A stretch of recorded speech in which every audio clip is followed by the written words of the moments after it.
We're back. It's only been a couple of weeks, but we are back talking NASCAR and a little F1 here on, well, I guess it's Mystery Caution? Yeah, I think it's Mystery Caution. I'm trying to remember exactly how we did this, but yeah, this is Mystery Caution. Don't forget to subscribe here to Mystery Caution. Our subscriber base is starting to go. I think we're almost reached 100 subscribers now, but we're still going to actually post all of our caution. Actually, it's going to be our qualifying starting lineup videos on Saturday on Prime Sports Network. So just keep that in mind. Mystery Caution here. We're going to, and by the way, this is Wednesday, as you know, put out a little announcement on Discord. So if you want to know, hey, why is the show on Tuesday? Isn't that usually when you do it? Well, you can check Discord. That's why we have a link in the description for that. That's where we'll post comments, last minute changes, schedule things. So we're recording on Wednesday because CJ had no electric yesterday. So anyway. 10 minutes before showtime. Yeah, perfect timing. Yeah, exactly. All right. So anyway, CJ, good to have you back. What a crazy couple of weeks in F1. Because we're going to start off with F1. We're going to do a quick recap of what happened in F1. We're going to recap what happened at the Brickyard, and then go into the preview of the Cookout 400 at Richmond. So, yeah, well, I mean, it was really these last couple of weeks at F1 have been the most controversial all season. And this is what you really don't want, but I don't really think the F1 community, I mean, I'm just going to guess that the fans, the overall fans, there are a certain amount of them that did care what happened over the last couple of weeks, especially 2 weeks ago in Hungary. But I don't think that it's as much as, say, the fans here in the United States would feel. I think if here, we're like 90% of us are probably like, this is ridiculous. What is this? I mean, I thought NASCAR treated their sport like wrestling. Now F1 has really gone overboard. But there's still, I'm sure, a lot of apologists in the F1 fan base that just, hey, that's the sport. That's what we do. I'm okay with it. Even though there were a lot of people and fans at F1 that were pretty unhappy with what took place in Hungary. Yeah, it feels like to me we are going back, or have gone back, to the days of Michael Schumacher and Rubens Barrichello at Ferrari, where everything was engineered for Michael Schumacher to maximize points to be able to lock up that championship. The really disappointing thing, I think, here is that we've waited for so long within Formula One to have some real competition, and now we finally got it. We finally got a four-way fight, and then it's completely overshadowed by, again, McLaren, that just continue to screw over their drivers. It's like they cannot make a decision that makes it easy on themselves. I think Lando Norris said we make it overly difficult on ourselves, and they clearly do. They've screwed Norris out of several chances at a win, just like Ryan Blaney's crew would mess him up. They've done it to Lando Norris, and then Hungary was like the quintessential example of them shooting themselves in the foot by deciding mid-race to give Lando Norris the undercut, which ended up giving him the lead, only then to say, oh, Piastri actually, based on what we discussed before the race, should actually be ahead. So Lando, why don't you slow down and pull over? Which is not a good look for the sport at all. McLaren should just be focused on letting their cars fight. Actually, all the teams should be doing that. Give us the four-way battle, eight-way driver and minus Perez, so 7-driver, four-way team fight to be able to go for the win, and that's going to be the best thing for the sport. But they do not let that happen for whatever reason. So, was the biggest take on this, though, from an F1 excuse kind of way that, because Norris kind of said it a few times, which was really, next time they just need to make, or he needs to make the decision quicker to give him a chance to win the race. It was the fact that he knew that he was going to relinquish the lead, but he needed to do it quicker so he'd have more time to try and win it fair over Piastri instead of waiting so long where he really didn't have a chance at that point. That's one way to look at it. I'm trying to let you know. I think that's a political answer because he's employed by the team that screwed him over. Based on where he was called in at, he won. You could argue, and he could argue, and should argue that he won, had the lead, fair and square right then. why did he have to slow down and give it up? McLaren, their strategy has just been messed up. They put Norris on wrong tires at least once, possibly twice. They pinned him at the wrong time, too late in Canada. He lost a chance there. Now this, they gave him the lead based on the strategy that they called for him, only to say, well, actually, really, Piastri, your teammate should be ahead, so we need you to slow down. So, I mean, that's 3 that I can count right off the top of my head this season where McLaren has completely screwed over Norris. So I'm kind of surprised that he said that. Yeah, I mean, if you want to have if you want to please the team based on what you had previously agreed to in terms of how the race may play out, yeah, that's one approach. But he could also argue that the strategy that he was on rightfully gave him the lead, and he should be able to stay there too. Yeah, I'm sure there's, let me see if, probably get it in one of these other Prime Tire emails. I'll have to check it out because I'm sure that, yeah, I remember there was a clip in there regarding another poll, which the polls are kind of funny. I'm sure. Yeah. And I wanted to see if I can get the poll here. But anyway, while I do that, let's take a look at, because this is interesting. This is what happens in Belgium. I thought this was kind of funny then. So we're going to play, actually, you know what? Yeah.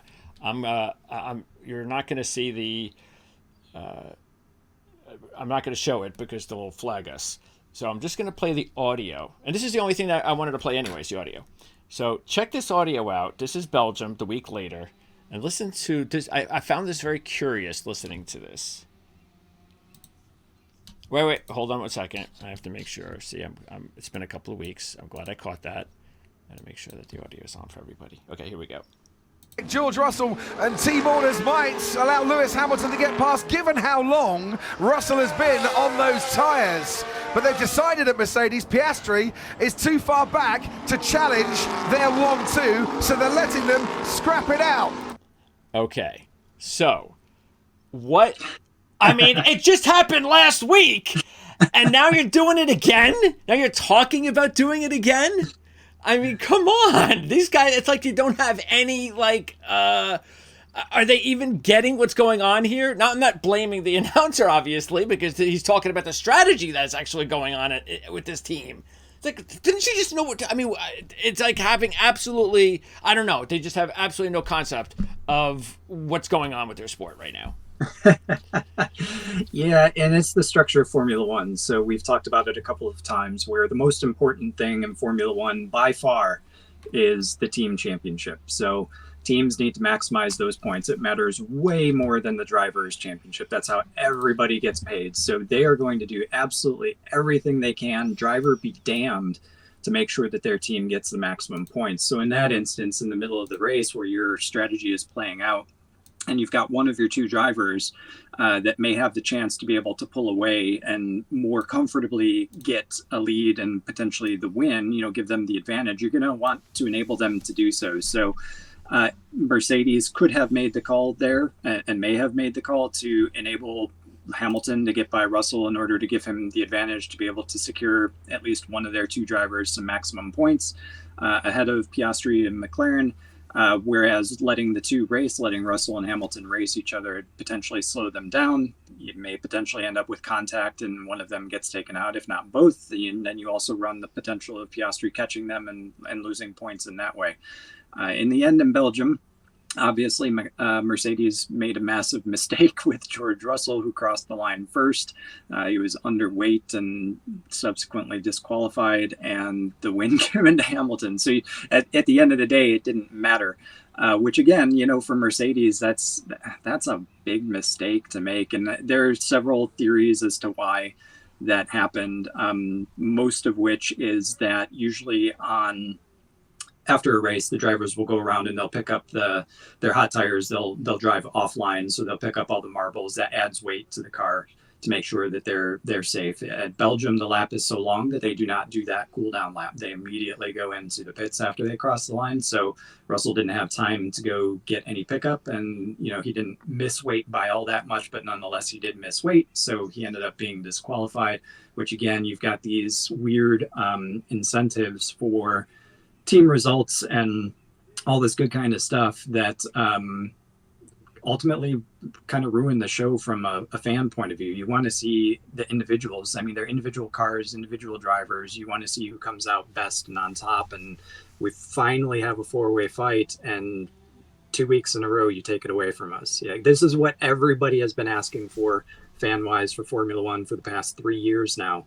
We finally get it, and the 2 weeks we have it, you take it away. So how often has a driver been disqualified from winning? Not often at all. It's been a long time. Wow. Maybe the last one was possibly Schumacher at Japan when he crashed into Villeneuve, perhaps. Something, it's been a very long time since somebody's gone out. I mean, they took one away in the Prost and Senna years, where Senna and Prost had intentional contact in the past. So those have happened, but again, it's been a very long time since they've taken a win away. One of the other thing I was noticing when I was watching, we talked about this a few weeks ago regarding how hard it is sometimes, because in NASCAR you got the sponsorships on the cars and everybody can identify. And by the way, even though I agree, and I think at some point it could be another 20 years that eventually they're going to get rid of every individual team needs a sponsor. It's just going to happen. And we'll get into that at some point, definitely in the next few weeks, because that was also a big story that's been going around in NASCAR. With the charters and they've got to kind of get together now. They have to kind of establish. So I can't even believe I'm saying this, but I want the drivers to establish a union of some sort, which I'm usually totally against in like some of my other sports. But for some reason, I'm like, I know NASCAR needs it. Anyway, so I think it's important that. Well, I don't even. My train of thought is totally gone. What was I saying? Single sponsorship across. Single sponsorship. So it's very difficult to understand when you're following F1 for the first time, who's who. And then when you're watching the race and you see the scoreboard, it's like, I can't figure out the scoreboard. It doesn't make any sense. It's like they've got drivers in certain positions that are really not in that position, but they put them there and the times are all off. And I can't follow it. If I'm not a diehard F1 guy. Why do they put that scoreboard the way they put it? Why don't they just have it like NASCAR? If you're in first, you're in first. If you're in fifth, you're in fifth. Not this weird looking thing that says you're 28 seconds back, but you're in second. I don't understand it. Yeah, that happened a couple of years ago. So I think they started partnering with, I think it's Amazon, if I'm not mistaken, some of their to highlight the analytics, the real-time analytics type of stuff. So they make all these predictions and they put these wild hypotheses up on the screen that ultimately can end up being fairly confusing and don't always end up playing out correctly. But to your point, like from time to time, they will put somebody who is, call it third position, and they'll have a predictive, if they haven't stopped yet, they'll have a predictive window of time in which they could get the stop in and potentially close to make the pass for the lead type of thing. But the person's in third position because you're in the middle of a pit stop sequence. Yeah, it gets really confusing really quickly. So if you're not watching the race from lap start one, to finish, very start to finish, you are going to be lost at times. Yes, I agree with that. Okay, yeah. I didn't think that was something I was alone in. But all right, let's go through a few other things here. Let's see. We had an announcement. We didn't talk about this, right? We did not. Nope. Yeah. Haas switching out both of their drivers for 2025.